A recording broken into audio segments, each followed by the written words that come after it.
नमस्कार, मैं हूं तुषार और आप देख रहे हैं खबर 100। आइए रुख करते हैं आज की खबरों की ओर, पर उससे पहले एक नजर आज की हेडलाइंस पर। मध्य प्रदेश में गौरवान्वित हुआ राजगढ़, ई ऑफिस के जरिए जिले के सभी विभाग अब एक क्लिक दूर।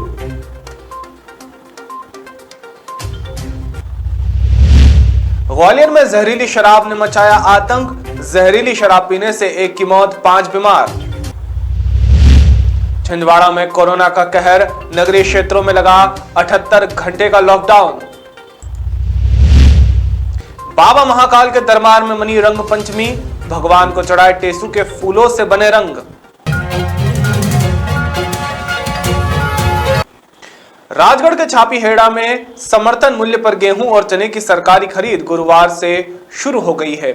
इस दौरान स्थानीय कृषि उपज मंडी में शासन के 2 केंद्रों पर पूजा अर्चना के साथ खरीदी मुहूर्त संपन्न हुआ।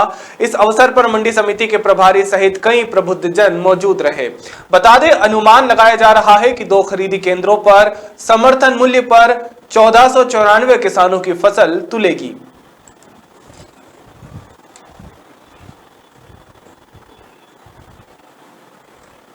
राजगढ़ कलेक्टर नीरज सिंह की पहल रंग लाई है और अब राजगढ़ मध्य प्रदेश में पहला जिला बन गया है जहां जिले के सभी विभाग ई ऑफिस किए गए हैं। सारे विभागों की ऑफिस की सारी फाइलें कंप्यूटर पर अपलोड रहेगी। ई ऑफिस के जरिए आईटी का उपयोग कर पारदर्शिता और त्वरित रूप से प्रकरणों का निराकरण किया जा सकेगा, जिससे आम आदमी कार्यालय में बाबुओं के चक्कर लगाने से बच सकेगा। अनुसार आज से राजगढ़ जिले में कलेक्ट्रेट में ई ऑफिस का प्रारंभ किया गया है, जिसमें प्रथम चरण में 4 सेक्शंस को कंप्यूटराइज किया गया है।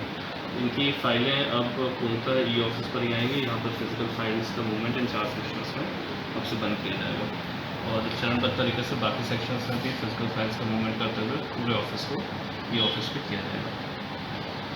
अभी सर कितने ऑफिस इससे जुड़े? अभी 4 सेक्शंस में स्टार्ट हुआ है और करीब 22 ऑफिसेज ऐसे हैं जिनकी आईडी क्रिएट होकर के पूरा अपलोड आईडी क्रिएट हो गई है और उनकी फाइल अपलोडिंग का कार्य चल रहा है। तो उनकी अपलोडिंग का कार्य जो है जैसे समाप्त हो जाता है तो वो भी जो ऑनबोर्ड हो जाएंगे और वो भी सारी फाइलें ई ऑफिस के माध्यम से कलेक्टेड में भेजेंगे। तो हमारा उद्देश्य ये है कि चरणबद्ध तरीके में सारी फाइलें जो कलेक्ट्रेट में आती हैं कहीं से भी किसी विभाग से वो ई ऑफिस के माध्यम से हैं। जी। मुरैना, भिंड, उज्जैन, छतरपुर के बाद अब ग्वालियर जिले में भी अवैध शराब पीने से मौत के मामले सामने आए हैं। ग्वालियर जिले के चंदूपुरा गांव में रहने वाले आधा दर्जन से ज्यादा लोगों ने होली के मौके पर शराब पी थी। शराब पीने के दूसरे दिन ही गांव में इन लोगों की तबीयत बिगड़ने लगी, जिसमें विजय परिहार नाम के व्यक्ति की गांव में मौत हो गई। उसके बाद बाकी बचे 5 बीमार लोगों को ग्वालियर के जय आरोग्य अस्पताल ले जाया गया, जहां बीती रात एक और पीड़ित प्रदीप परिहार ने दम तोड़ दिया, जबकि यहां 4 अन्य पीड़ितों की आंख की रोशनी कम हो गई। ग्राम चंदूपुरा की घटना है। ये होली की दोज के दिन कुछ लोगों ने ड्रिंक की थी। उसके बाद में ड्रिंक में कुछ पता नहीं क्या जहरीला पदार्थ था। इस चक्कर में 2 लोगों की, एक की तत्काल वही मौत हो गई। इसका नाम विजय परिहार था, खीरिया मृदा का रहने वाला था। दूसरा व्यक्ति प्रदीप परिहार था, वो भी अपने गांव का ही था। उसकी आज रात 11 बजे डेड हो गई है। बाकी 4 लोग हैं वो गंभीर रूप से इसमें भर्ती है और आंखों की उनकी रोशनी चली गई है। शराब पीने के बाद मौत होने के मामले में पुलिस और प्रशासन में हड़कंप मच गया। आनंद फानन में कलेक्टर एसपी जन आरोग्य अस्पताल पहुंचे और यहां भर्ती लोगों के परिवारों से बात की। ग्वालियर अस्पताल में मरने वाले प्रदीप परिहार के शव का पोस्टमार्टम कराया गया। पुलिस प्रशासन का कहना है कि पीएम रिपोर्ट आने के बाद मामले की विस्तृत जांच की जाएगी। ये अभी जो जानकारी उपलब्ध है उसके अनुसार ग्राम चंदूपुरा, जो कि थाना महाराजपुरा क्षेत्र अंतर्गत आता है, यहाँ होली के अगले दिन, दोज के दिन ये गांव के 5-6 व्यक्ति शराब पी रहे थे और उसके बाद तबीयत बिगड़ने पे कल ये जेएच आए, जिसमें से एक व्यक्ति की देर रात मृत्यु हो गई और 4 अन्य अभी मेडिसिन के आईसीयू में भर्ती हैं। 4 की हालत ठीक है, 2 को ज़रूर डॉक्टर्स बता रहे हैं कुछ दिखाई देने में समस्या आ रही थी, पर उनका कहना था कि ये ठीक हो जाएगी। और जो एक व्यक्ति जिसकी डेथ हुई है उसका पीएम हो चुका है और इसका विसरा प्रिजर्व किया गया है, जो कि जांच के लिए हम भेज रहे हैं। डॉक्टर ने अभी मौखिक चर्चा पे तो कोई कारण स्पष्ट नहीं किए हैं, अभी पीएम रिपोर्ट हमें मिली नहीं है। उसके बाद ही असर्टेन हो पाएगा कि मौत की असली वजह क्या थी।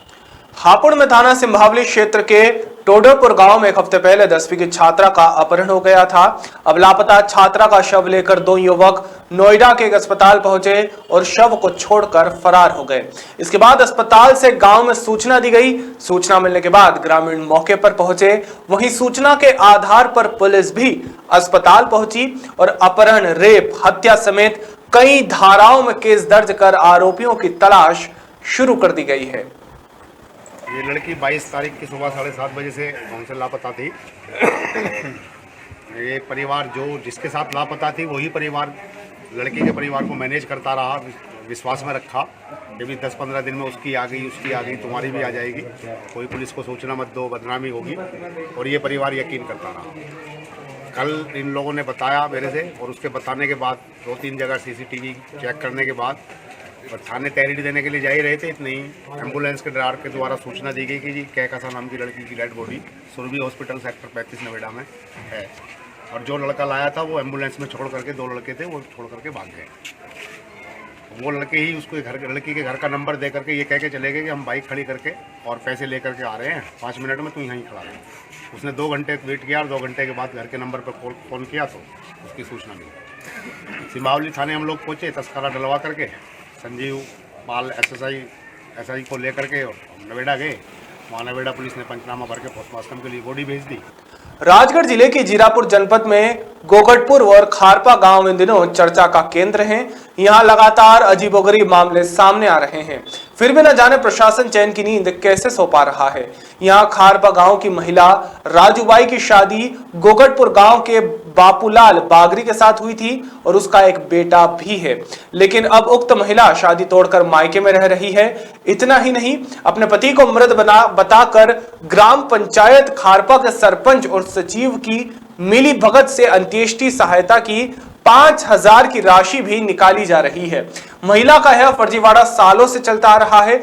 इस मामले में हद तो तब हो गई जब पता चला कि मृत आदमी बापूलाल बागरी इस महिला को कोर्ट में परिवार भरण पोषण की राशि भी जमा करता रहा है। ऐसे में देखने में आया है कि कई बड़े अधिकारी भी इस भ्रष्टाचार को बढ़ावा देने में लिप्त है। अब देखना होगा कि इस मामले में उजागर होने के बाद प्रशासन इसमें क्या कार्यवाही करता है। मैंने किसी कारण से संदिग्ध हो गया। संदिग्ध होने के बाद में उसने मेरे ऊपर भरण पोषण का केस लगा दिया। भरण पोषण का केस लगाने के बाद में 20 साल तक उसने मेरे से भरण पोषण राशि ली। लेने के बाद में उसने मुझे मृत घोषित कर दिया। मृत घोषित करने के बाद में उसने मेरे ऊपर मेरी पत्नी ने अंतिम संस्कार की 5,000 की राशि एवं विधवा पेंशन भी ले रही है। उसके बावजूद उन्होंने शासन से उनको कॉलोनी भी गोगटपुर में स्वीकृत करवा ली गई है। उज्जैन के महाकाल मंदिर में हर साल रंग पंचमी का माहौल ब्रज जैसा देखने को मिलता है, लेकिन इस बार कोरोना महामारी के कारण रंग पंचमी का रंग फीका नजर आया। कोरोना के बढ़ते संक्रमण को लेकर भक्तों के प्रवेश पर रोक रही। मंदिर के पुजारियों ने ही बाबा महाकाल के साथ होली खेली। बाबा महाकाल को भस्म आरती के दौरान टेसू के फूलों को गर्म कर केसर मिलाकर रंग चढ़ाया गया।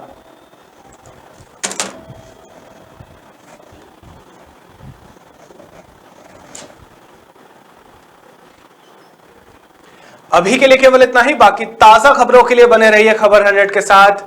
जनता की बुलंद आवाज।